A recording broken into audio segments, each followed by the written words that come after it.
तो कैसे एक इंसान का जो आकार है वो डॉक्टर का भी वही होता है, डाकू का भी वही होता है, एक अच्छे इंसान का भी एक मूरत, इस दो आंखों, एक नाक, होठ, कान, ऐसा ही दिखता है इंसान।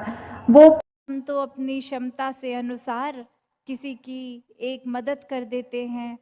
तो बात वही कि इसके पीछे क्या छुपा है, ये सेवा भाव नहीं, ये निष्काम नहीं, इसके पीछे उद्देश्य है, तो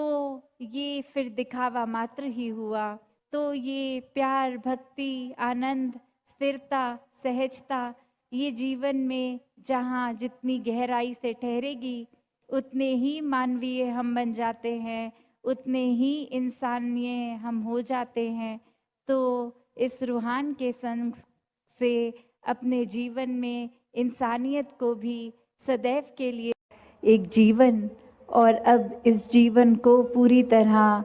ऐसे ही जी सकते हैं जो मनुष्यों ने इस परमात्मा को देख लिया, ये ब्रह्म ज्ञान द्वारा निराकार के दर्शन करके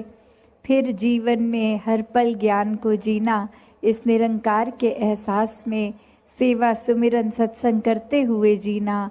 तो ये जीवन भी जहाँ एक धन्य रूप है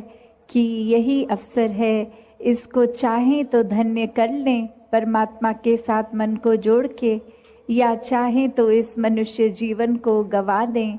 और फिर जो गवाएंगे वो नुकसान उन्हीं का होगा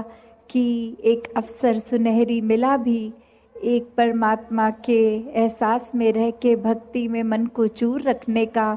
पर एक ध्यान जीते जी फिर घर बार एक और अन्य एक मटीरियलिस्टिक, एक दुनियावी, एक धन दौलत, एक उसी में ही लगा दिया। और कैसे जिन्होंने संसार के चाहे सुख सुविधा उस रूप में हो या ना हो, फिर भी अहमियत संसारिक वस्तुओं को नहीं परमात्मा को ही दी, उनके जीवन में वाकई ही असली धन उनको मिल गया। कैसे जीवन में जीते जी फिर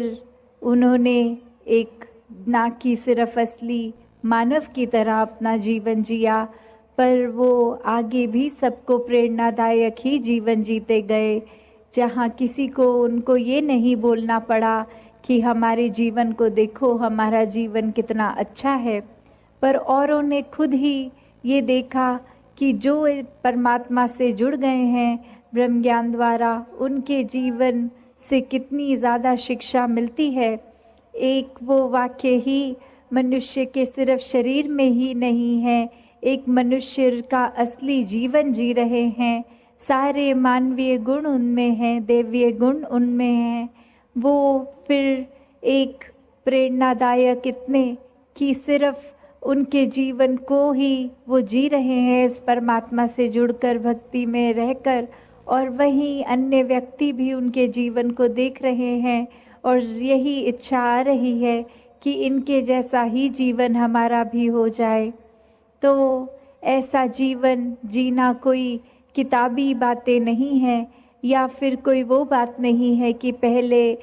त्रेता में, सतयुग में, द्वापर में ही ऐसे जीवन जिए गए। अभी अगर आज के दौर में भी देखें तो ऐसा जीवन भक्त आज भी जीते हैं, जो चाहे रहते तो इस संसार में ही हैं और संसार को त्याग के भक्ति नहीं करते।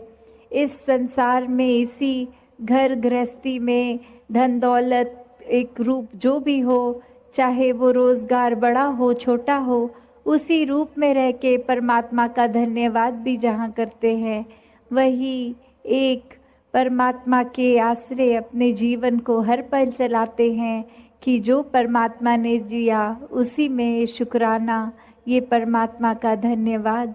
तो कैसे अपने जीवन को हर कोई एक ज्ञान की रोशनी से एक बहुत ही सहज और सरल जीवन जी सकता है, जिस जीवन में दिखावा मात्र नहीं रह जाता, एक असली सच्चाई से इस परमात्मा से जुड़कर जीवन में खुद भी एक अपने रोशनी ही करा जा सकता है। फिर वो मन का ठहराव अपने आप आ जाता है। तो भाव वही कि संत जो होते हैं उनको फिर एक दुनियावी माहौल कैसा भी हो, एक आरामदायक हो ना हो, फिर भी एक संत तो उस दुनियावी माहौल में रहते हुए भी उस दुनियावी माहौल से ऊपर ही रहते हैं। एक आनंद की अवस्था में हर स्थिति में खुद को एडजस्ट करते हुए कि एक जहाँ स्थिति जो है उसको अगर वो सही भी करनी है तो उसमें प्रयत्न करना है। एक अपने दुनियावी रूप में अचीवमेंट सपने बनाकर